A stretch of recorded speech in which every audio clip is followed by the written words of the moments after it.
Okay, this is going to be complicated. Just to get this out of the way, this is pillar number 2 for practicing, and I've yet to find a simple way to teach this, and I don't think there is one, just because it's such a complex thing to understand. It's called fingers ahead.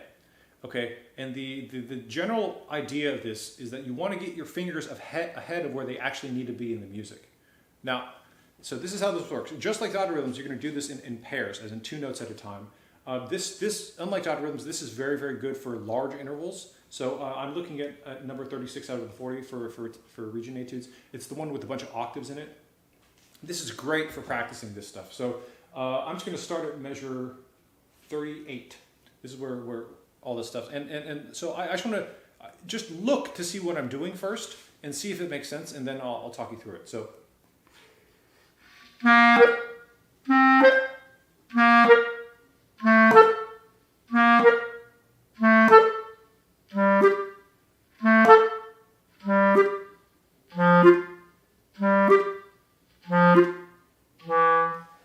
So what I'm doing here is I'm playing 2 notes, I'm stopping the second note with my tongue, and as soon as my tongue goes on the reed, I'm fingering the next note that's there, right? I'm trying to connect the end of something with the beginning of something else. Let me show you again.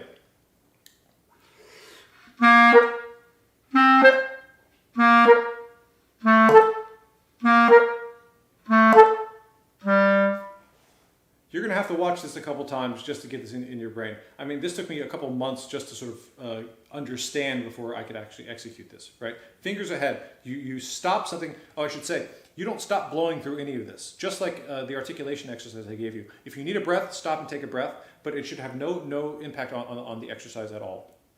Now, that's the first way to do this. It gets more complicated. Now what I'm going to do is the inverse, okay? Just like in dotted rhythms, there are 2 methods of doing this. When I'm practicing these octaves, I'm only practicing the first, 3rd, 5th, 7th note, right? I'm playing 2 notes, and I'm practicing getting down to the 3rd, then play another 2 notes, and practice getting down to the 5th. So how do I do the even notes? This is where this is really, really useful. So the idea is, instead of starting with 2 notes, now you do 1 note, and shift everything over. You basically displace it, right? So I'm going to play the same passage, but now I'm going to practice going up for the octave.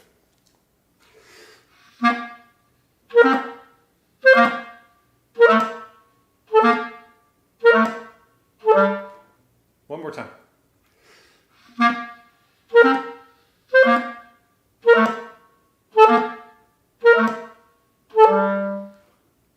Yeah, does that make sense? Again, this is not about just playing 2 notes fast. The work is done in the space in between each repetition. Okay, again, 2 notes fast, but then if you're not immediately on the next note you need to be on, you're not doing the exercise right.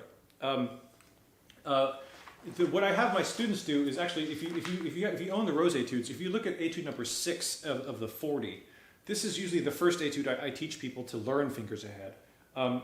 Because if you look at the etude, it's sort of, there are built-in spaces in it, and you can learn how to do fingers ahead very, very, very easy, well, as easy as possible doing that.